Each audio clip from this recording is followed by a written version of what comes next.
Hello everybody, this is Michael Short with the Cott County School System, and today I'm going to be doing a walkthrough of the new student online re-enrollment system that we have in Aspen. We're very excited about that. We think it's going to be very helpful in reducing the amount of back to school paperwork that you have to sign and return back to school and make that re-registration process hopefully a lot less time consuming for you. So in order to do that, you do have to have a family portal account in Aspen. Hopefully you've already secured that and have been able to successfully access it. I'm going to be using my test parent account here today as we do this walkthrough.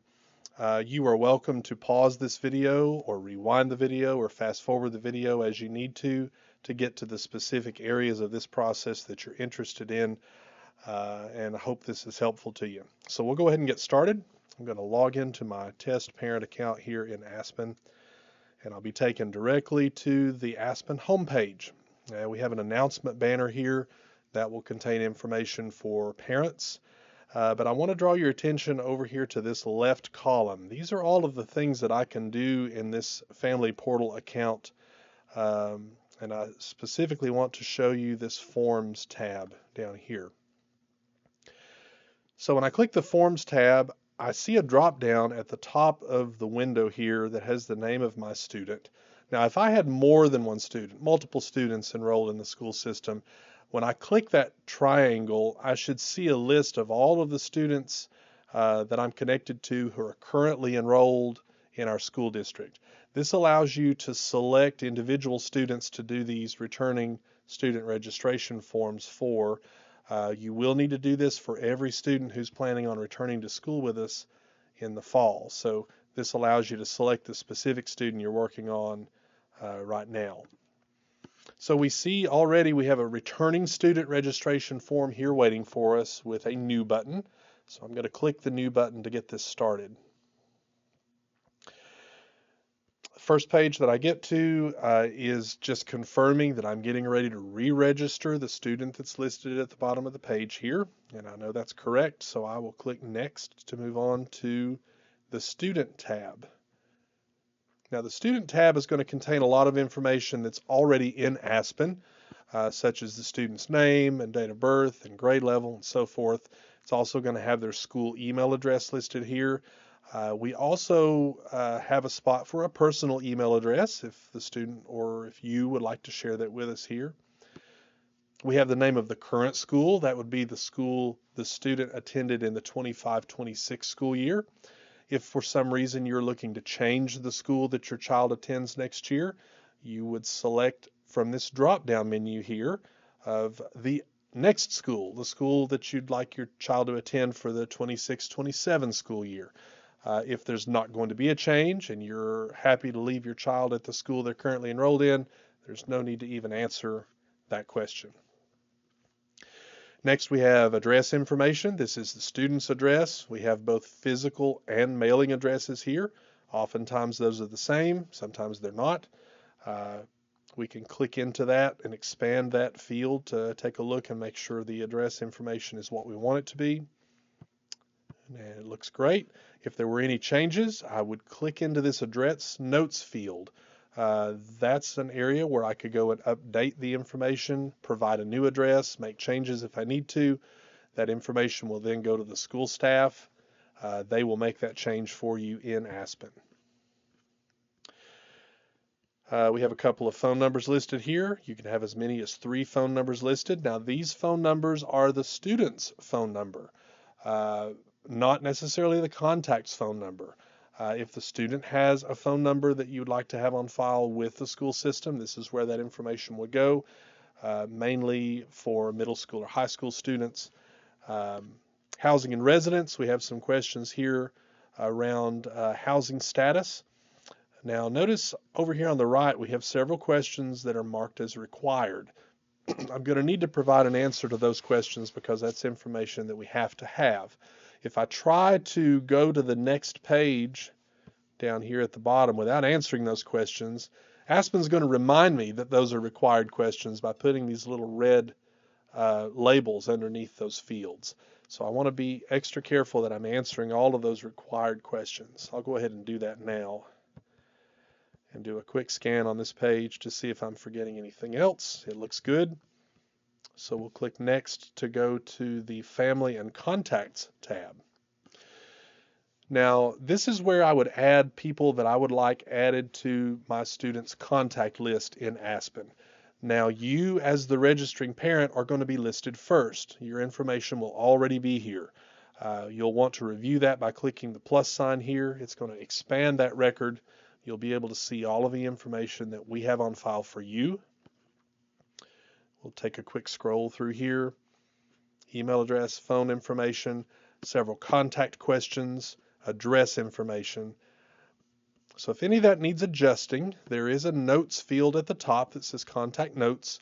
If the phone number's changed, if there's been some other change to that parent or guardian record of yours, you would indicate that here and the school staff will change it for you. If there's been a change to your address, at the very bottom there's also a contact address notes field where you can indicate if there's been an address change or there needs to be a correction. So all of that looks good. I'll go back to the top and I'll click my minus button to collapse that back down, make some more room for me here.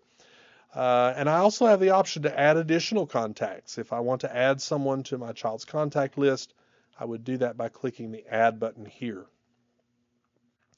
So I would start by giving the person a name. And note again that several of these questions are required, so I'm going to need to provide an answer for any of those. This question about allowing portal access. Now you may choose yes or no here as to whether you want this contact to have portal access, but you'd still need to contact us to let us know to set up the family portal account for that person. So we'll talk more about that later, but that would be a simple email to aspenhelp@coc.k12.tn.us, and that will help us know that that account needs to be created for that contact if you'd like it to be. Next is contact order and priority. So in Aspen, contacts have a priority. You have a priority 1 parent who's at the top of the list. Under that, you have a priority 2 parent, a priority 3 parent, and so on.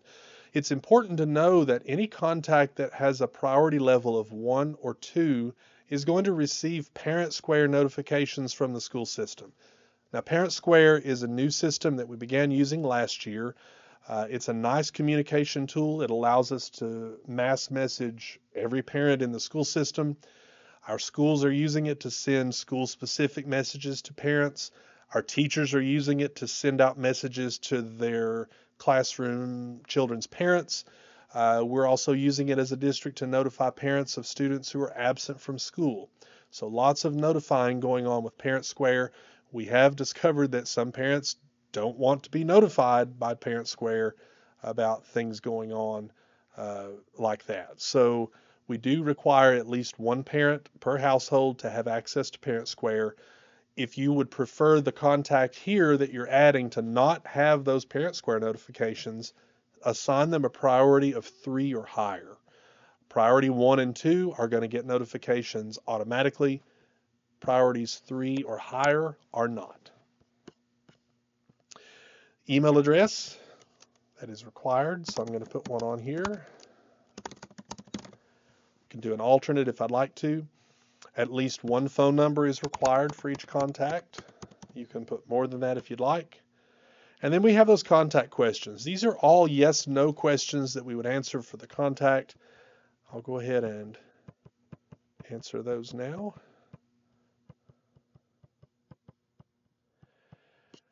Address information for the contact.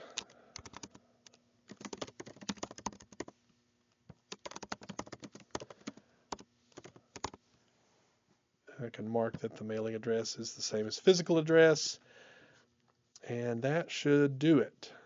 So I've added my second contact. You can see now that I have mine as the person registering, and then I have the additional contact that I've just added.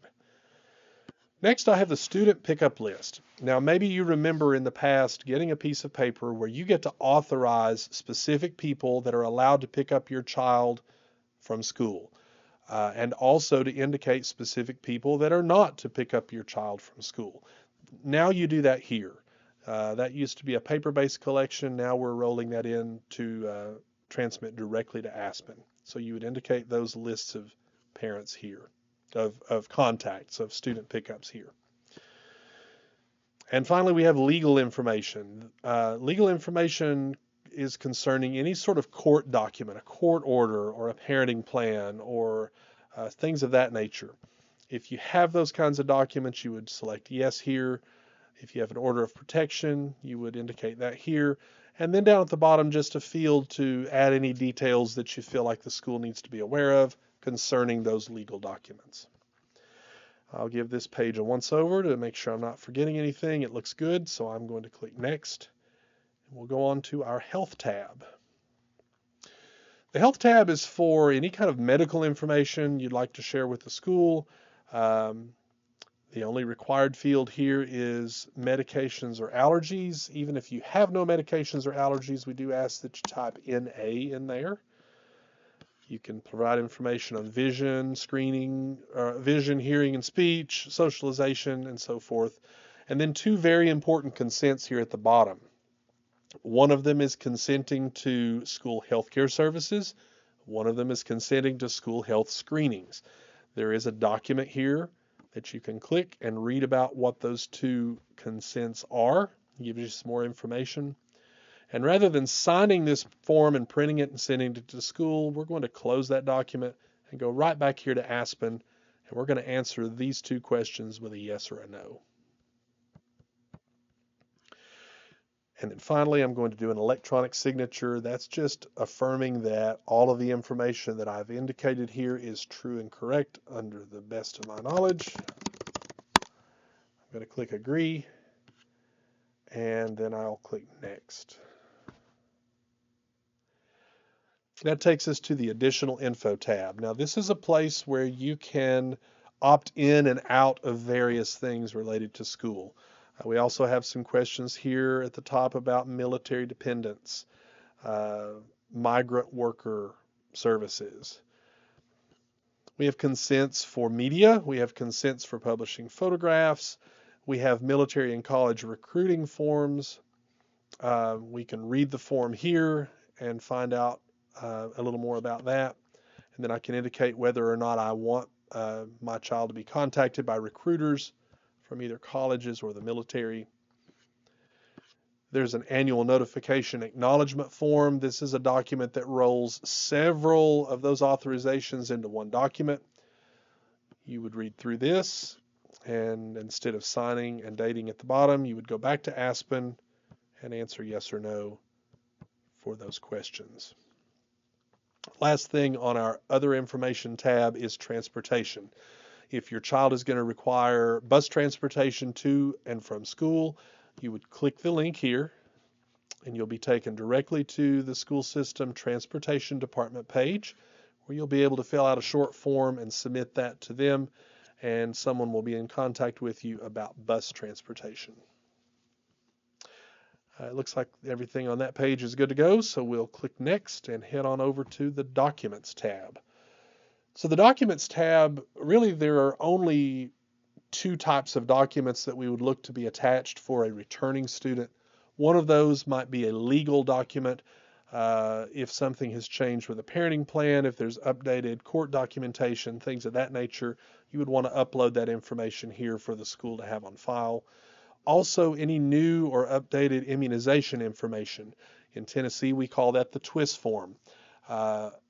If there's any changes to that, particularly for students that are coming into 7th grade, incoming 7th grade students are required to have some additional immunizations before they start school for their 7th grade year. So when you obtain that form, you could simply upload that here too and get that sent to school for approval. So to add a document, we would click the Add button. I'm going to give the document a name, and we're going to select the document. Now I'm on a laptop computer now, so I'm going to have a window here to browse and choose a document that I want to upload. And then I have to click the Upload button. I've learned that that button is an easy button to miss, and we've had folks that have thought they have uploaded documents when in fact they have forgotten to click the upload button, and Aspen allows you to go on your merry way without stopping you, when in reality you haven't uploaded your document. The way you can be sure after you click upload is you should see the name of the form on the page with a green check mark. That means the document was uploaded and you're good to go. Another note about documents, we do tend to encourage people to complete this re-registration and even the new student registration processes by using a smart device such as a mobile phone or tablet. Those devices often have cameras which will allow you to simply take a photograph of these documents that we're talking about and upload them directly to Aspen without having to have access to any sort of scanner. So we find that to be a pretty quick and efficient way to get these documents uploaded. All right, we're finished here, so we're in the home stretch. We're going to hit next and head to the Submit tab.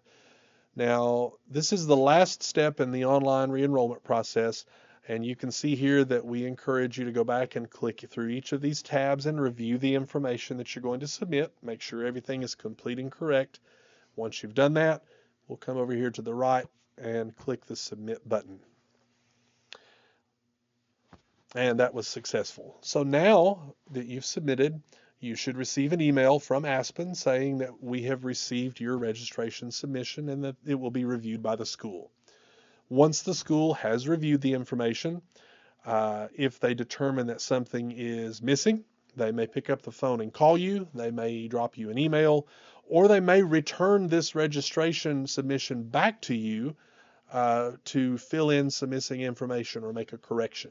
If that's the case, you would get an email instructing you to log back into your portal account and to resume your returning student registration.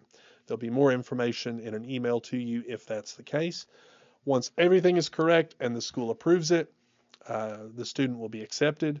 You will receive an email indicating that the student has been accepted and enrolled for the new school year, and you're done. Remember that you will need to repeat this process for any student that's re-enrolling for the 26-27 school year. You'll need to do a re-enrollment submission for each of those students. If at any point through this process you encounter problems or something just doesn't look right, we ask you to email us at aspenhelp@coc.k12.tn.us. We would be happy to help you through this. This first year is going to be a bit challenging as we all get used to this new process, but we believe that it's the right direction, and we hope everybody has a fantastic new school year.